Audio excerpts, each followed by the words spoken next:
Ni aje landowner. Cheki, unaona before ununue hiyo property unafikiria kubai.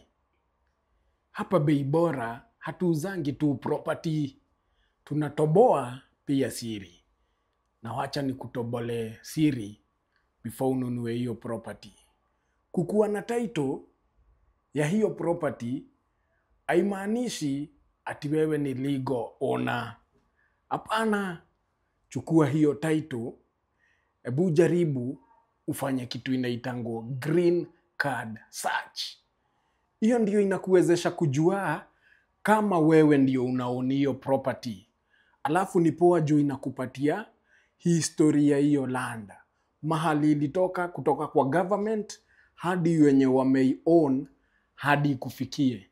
Ndio maana unapata mtu anajenga ama ameenda kujenga na ako na title, alafu kunatokea mtu mwingine ako na the original title deed.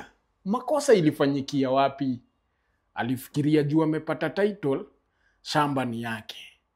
Akaomit hii stage ya green card search. Ndio maana unaona wengine wanashangaa na wanapigwa na butoa. Sasa ni vizuri ukinunua shamba, hakikisha umefuata process yote ya due diligence. Ndio usipigwe na butoa kama watu wengine huku nje. Si nimekuibia siri?